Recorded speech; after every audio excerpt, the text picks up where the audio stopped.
కర్కాటక రాశి వారు లక్కీ ఛాన్స్ కొట్టబోతున్నారు. ఒక వ్యక్తీకరణంగా మీ లైఫ్‌కి టర్నింగ్ పాయింట్ రాబోతుంది. ఫిబ్రవరి నెల 6, 7, 8 తేదీల్లో జరగబోయేది ఇదే. అసలు ఈ కర్కాటక రాశి వారి లైఫ్ ఏ విధంగా ఉండబోతుంది? వీరు ఎటువంటి అదృష్టాన్ని పొందబోతున్నారు? ఒక వ్యక్తీకరణంగా మీ లైఫ్ ఏ విధమైన టర్నింగ్ పాయింట్ అనేది రాబోతుంది? అన్నీ కూడా ఇప్పుడైతే మనం క్లియర్‌గా ఈ వీడియో ద్వారా తెలుసుకుందామండి. అంతకన్నా ముందే మీలో ఎవరైనా కొత్తగా మన ఛానల్‌ని చూస్తూ ఉన్నట్లయితే తప్పకుండా వీడియోనైతే లైక్ చేయండి. తప్పకుండా మన ఛానల్‌ని సబ్స్క్రైబ్ చేసుకోవడం మర్చిపోకండి. సబ్స్క్రైబ్ చేసుకోవడంతో పాటుగా పక్కనే ఉన్న బెల్ ఐకాన్‌లో ఆల్‌ని ట్యాప్ చేయండి. ఈ విధంగా చేయడం ద్వారా మేము పెట్టే ప్రతి వీడియో కూడా మీకు నోటిఫికేషన్ రూపంలో కనిపిస్తుంది. మీరు మిస్ కాకుండా మన వీడియోని చూడగలుగుతారు. ఇక వీడియోలోకి వెళ్ళిపోదాం. పునర్వసు 4 పాదం, పుష్యమి 1, 2, 3, 4 పాదాలు, ఆశ్లేష 1, 2, 3, 4 పాదాల్లో జన్మించిన వారు కర్కాటక రాశికి చెందుతారు. ఎండ్రకాయ లేక పీతానబడి జలచరము ఈ రాశికి చిహ్నంగా శాస్త్రాల్లో చెప్పబడి ఉంది. ఈ రాశి చక్రంలో 4వది. కర్కాటక రాశి వారికి రాశి అధిపతి చంద్రుడు. చంద్రుడు మనకారకుడు కావున వీరి మనస్తత్వం చాలా సున్నితంగా ఉంటుంది. మంచి పనులు చేయాలి అనే తపన కూడా వీరిలో అధికంగా ఉంటుంది. వీరి మంచి వినయ విధేయతలు కలిగి ఉండడం చేత చాలామంది స్నేహితులు వీరికి ఉంటారు. వీరికి భోగాలు అనుభవించే అవకాశాలు అధికంగా వస్తాయి. కర్కాటం అనగా ఎండ్రకాయ. ఇది నీళ్లలో సంచరిస్తూ ఉంటుంది. ఇది నీటిలో అట్టడుగున ఉంటూ నీరు ప్రశాంతంగా ఉన్నప్పుడు పైకి వస్తుంది. ఇది నీటి మీద ఏమాత్రం అలజడి కలిగినా నీటి లోపలికి వెళ్ళిపోతుంది. మనకు ఎండ్రకాయ ఆకారం అనేది చాలా భయంకరంగా కనబడుతుంది. అయినా సరే ధైర్యం లేని తత్వాన్ని ఇది కలిగి ఉంటుంది. అనగా దీనిని అనుసరించి కర్కాటక రాశి వారి గొడవలు అంటే అసలు ఇష్టపడరు. అలాగే ఇంటి వ్యవహారాల్లో చాలా శ్రద్ధ చూపిస్తూ ఉంటారు. ఇది వీరిలో ఉన్నటువంటి ప్రత్యేక గుణంగా కూడా మనమైతే పూర్తిగా చెప్పుకోవచ్చు. ఈ కర్కాటక రాశి జాతకులకు ఈ సమయం అంటే ఫిబ్రవరి నెల పూర్తి అయ్యేలోపు వీరి జీవితంలో కలగబోయే మార్పులు ఏ విధంగా ఉంటాయో క్లియర్గా తెలుసుకుందామండి. గ్రహబలం మిశ్రమంగా కనిపిస్తుంది. మంచి ఆలోచనతో ముందుకు సాగితే మేలు. ప్రారంభించబోయే పనిలో ఉత్సాహంగా ముందుకు సాగాలి. ఎన్ని ఆటంకాలు ఎదురైనప్పటికీ వాటిని మీరు అధిగమించే ప్రయత్నాలు చేస్తారు. మీ కీర్తి ప్రతిష్టలు పెరుగుతాయి. ముఖ్యమైన కార్యక్రమాలలో బంధుమిత్రులను కలుపుకొని పోవడం మేలు. నవగ్రహ స్తోత్రం చదివితే బాగుంటుంది. ఈ వారం కాలం కొంత ప్రతికూలంగా కనిపించినప్పటికీ కూడా మనోధైర్యంతో ముందుకు సాగితే అనుకున్న ఫలితాలు సాధించగలుగుతారు. ప్రతి అడుగు కూడా ఆచితూచి వేయాలి. చంచలత్వానికి అవకాశం ఇవ్వకండి. ఆత్మీయుల మిత్రుల సూచనలు మీకు దారి చూపిస్తాయి. అనుమానాస్పదమైనటువంటి విషయాలకు దూరంగా ఉండడం మంచిది. ఆర్థిక పరంగా ఖర్చుపైన నియంత్రణ అవసరం. వ్యాపారంలో కూడా జాగ్రత్త అవసరం. నవగ్రహ స్తోత్రం చదవడం మీకు ఎంతగానో మేలు కలిగిస్తుందని చెప్పడంలో కూడా సందేహం అయితే అస్సలు లేదండి. ఈ కర్కాటక రాశి వారి లైఫ్కి ఇది చాలా టర్నింగ్ పాయింట్ లాంటిదని చెప్పాలి. మీ జీవితం మునుపెన్నడూ కూడా చూడని రీతిల సమయంలో మారిపోతుంది. ఈ కర్కాటక రాశి వారికి ఈ సమయం వృత్తి మరియు వ్యాపార పరంగా చూసుకున్నట్లయితే కనుక ఈ మొదటి 3 వారాలు కూడా వ్యాపార భాగస్వామ్యాలకు బాగుంటుంది. ఉచ్చస్థితిలో ఉన్న కుజుడు మీకు ఒప్పందాల విషయంలో ఆధిక్యాన్ని ఇస్తాడు. మీరు భాగస్వామ్య వ్యాపారంలో ఉంటే వేగవంతమైనటువంటి వృద్ధి ఆశించవచ్చు. అయితే సూర్యుడు కూడా 7వ ఇంట్లోనే ఉండడం వలన భాగస్వామ్యులతో లేదా కస్టమర్లతో ఆహానికి పోకుండా ఉండడం మంచిది. ఈ నెల గడిచే కొద్దీ గ్రహాలు 8వ ఇంట్లోకి మారుతున్న కొద్దీ కార్యాలయంలో రాజకీయాలు పెరిగే అవకాశం ఉంటుంది. మీరు ప్లాన్ చేసినటువంటి పనులలో ఆటంకాలు ఎదురవ్వచ్చు. అయితే పరిశోధన, ఇన్సూరెన్స్, ఎడిటింగ్ లేదా జ్యోతిష రంగాల్లో ఉన్నవారికి సమయం చాలా బాగుంటుంది. కొత్త విషయాలను లోతుగా అన్వేషించడంలో మీరు విజయం సాధిస్తారు. ఇతరుల ఆఫీసులో జరిగే అనవసరమైన చర్చలకు దూరంగా ఉండడం మేలు. ఆర్థికంగా ఇది ఒక సవాలుతో కూడినటువంటి మాసము.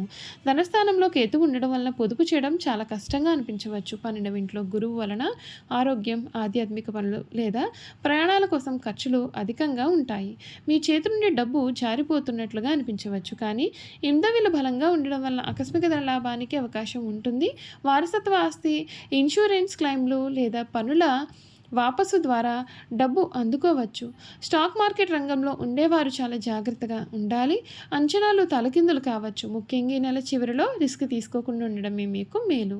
ఆరోగ్యం విషయంలో మీరు ఈ నెలలో చాలా అప్రమత్తంగా ఉంటే మేలు. అష్టమ స్థానం దీర్ఘకాలిక వ్యాధులను మరియు ప్రమాదాలను సూచిస్తుంది. సూర్యుడు, రాహువు, బుధ, శుక్రులు ఇక్కడే ఉండడం వలన ఇన్ఫెక్షన్లు, జ్వరాలు లేదా జ్ఞానేంద్రియ సంబంధిత సమస్యలు వచ్చే అవకాశం అయితే పూర్తిగా మీకు కనిపిస్తోంది. ఫిబ్రవరి 23న కుజుడు అష్టమ స్థానంలో ప్రవేశించి రాహువు కలిసి అంగారక యోగాన్ని కలిగిస్తాడు. ఇది ప్రమాదాలు, గాయాలు లేదా ఆకస్మిక శస్త్రచికిత్సలకు దారితీయవచ్చు. వాహనాలు నడిపే సమయంలో, పదునైన వస్తువులతో పనిచేసే సమయంలో చాలా జాగ్రత్తగా ఉండాలి. ఏదైనా సరే అనారోగ్య సూచన కనిపిస్తే వెంటనే వైద్యుడిని సంప్రదించండి. సంబంధ బాంధవ్యాల్లో తీవ్రత ఉంటుంది. ఈ నెల మధ్య వరకు సూర్యుడు మరియు కుజుడు 7వ ఇంట్లో ఉండడం వలన దాంపత్య జీవితంలో ఘర్షణలు రావచ్చు. మీ యొక్క భాగస్వామి నమ్మి మీ పైన అధికారాన్ని చెలాయించడానికి ప్రయత్నం చేయవచ్చు. ప్రశాంతంగా ఉండడం ద్వారానే ఈ గొడవలు నివారించవచ్చు. గ్రహాలన్నీ 8వ ఇంట్లో మారాక అత్తమామలతో లేదా తోడి కోడళ్ళు వదినలతో ఆస్తి సంబంధిత చర్చలు వచ్చే అవకాశం కనిపిస్తోంది. మీ యొక్క భాగస్వామికి ఏదైనా కష్టం వచ్చినప్పుడు మీరు అండగా నిలవడానికి మీ యొక్క బంధం మరింత బలపడుతుంది. మాట తూలడం వలన కుటుంబంలో గొడవలు పెరగవచ్చు కాబట్టి మాట్లాడే సమయంలో సంయమనాన్ని పాటించాలి. విద్యార్థులకి ఈ సమయం ఏకాగ్రత విషయంలో కొంత ఇబ్బందిగా కూడా అనిపించవచ్చు. పరీక్షల విషయంలో తెలియని భయం లేదా ఆందోళన కలగవచ్చు. అయితే పిహెచ్డి, రీసెర్చ్, సైకాలజీ లేదా వైద్య విద్య అభ్యసించే వారికి మాత్రం అద్భుతమైన పురోగతి ఉంటుంది. లోతైన విషయాలను అర్థం చేసుకోవడంలో మీ యొక్క మేధస్సు చురుగ్గా పనిచేస్తుంది. ఏదైనా క్లిష్టమైనటువంటి సమస్యను పరిష్కరించడంలో మీరు సఫలమవుతారు. కాలేజీ రాజకీయాలకు దూరంగా ఉండండి. మీ యొక్క లక్ష్యం పైన దృష్టి పెట్టడం మీకు చాలా ముఖ్యం. మీరు చేయాల్సిన పరిహారాలు: అష్టమ రాహువు వలన కలిగే సమస్యలు తగ్గడానికి దుర్గాదేవిని పూజించండి. ఓం దుమ్ దుర్గాయ నమః మంత్రాన్ని జపించడం వల్ల రక్షణ లభిస్తుంది. ఆరోగ్యం కొరకు ప్రతిరోజు 108 సార్లు మహామృత్యుంజయ మంత్రాన్ని పఠించండి. ముఖ్యంగా ఫిబ్రవరి 13 తర్వాత ఇది చాలా అవసరం. శనివారం రోజున పేదలకు దుప్పట్లు లేదా నలుపు రంగు దుస్తులు దానం చేయండి. ఇది శని మరియు రాహుల శాంతికి తోడ్పడుతుంది. ఇది ఒక ముఖ్యమైన పరిహారము. వాహనంలో గణపతి విగ్రహాన్ని ఉంచుకోండి మరియు ఫిబ్రవరి 23 తర్వాత వేగంగా వాహనం నడపడం మంచిది కాదు.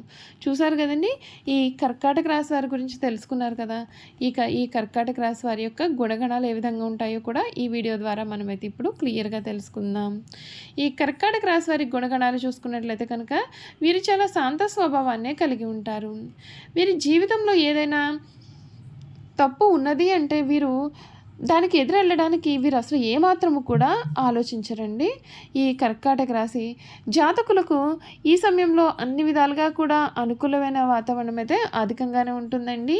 మీరు ఇప్పటివరకు కూడా ఏవైతే కష్టాలు పడి ఉన్నారో అటువంటి కష్టాలన్నింటి నుండి కూడా మీకైతే పూర్తి విముక్తి కూడా కలగబోతోంది. ఈ ఫిబ్రవరి నెల మీకు చాలా అతి ముఖ్యమైనటువంటి మాసంగా చెప్పవచ్చు. కర్కాటక రాశి వారికి ఉద్యోగం కన్నా వ్యాపారం అనేది ఈ సమయంలో బాగా కలిసి వస్తుంది. ఈ రాశి వారు తమ సొంత ఇల్లు విడిచి ఎక్కువ కాలం వేరే ఊరిలో ఉండలేరు. వేరే స్థలంలో ఎన్ని సౌకర్యాలు ఉన్నప్పటికీ కూడా తమ సొంత ఇంటికి ఎప్పుడెప్పుడు వెళ్ళిపోదామా అని వీరు ఎప్పుడు కూడా అనుకుంటూ ఉంటారు. కర్కాటక రాశి వారు ముత్యాన్ని ధరిస్తే మేలు. దీన్ని ధరించడం వల్ల అష్టైశ్వర్యాలు, సకల సంపదలు కలుగుతాయి. కర్కాటక రాశి వారికి చిన్నతనమును, జలుబు, దగ్గు, ఊపిరితిత్తులకు సంబంధించిన బాధలు కలగవచ్చు. వివాహానంతరం స్థూల శరీరము కలగవచ్చు. అలసట, ఆయాసము, దాహము, శ్వాసకోశ వ్యాధులు కూడా కలిగే అవకాశం ఉంటుంది. కాబట్టి తగిన జాగ్రత్తలు అయితే మీరు ఖచ్చితంగా పాటించాలి. చూసారు కదండి, కర్కాటక రాశి వారి గురించి తెలుసుకున్నారు కదా. ఈ వీడియో కనుక మీకు నచ్చినట్లయితే తప్పకుండా వీడియోని లైక్ చేయండి. తప్పకుండా మన ఛానల్ని సబ్స్క్రైబ్ చేసుకోవడం మర్చిపోకండి. సబ్స్క్రైబ్ చేసుకోవడంతో పాటుగా పక్కనే ఉన్న బెల్ ఐకాన్లో ఆల్ ట్యాప్ చేయండి. విధంగా చేయడం ద్వారా మేము పెట్టే ప్రతి వీడియో కూడా మీకైతే నోటిఫికేషన్ రూపంలో కనబడుతుంది. మీరు మిస్ కాకుండా మన వీడియోని చూడగలుగుతారు. Thank you for watching.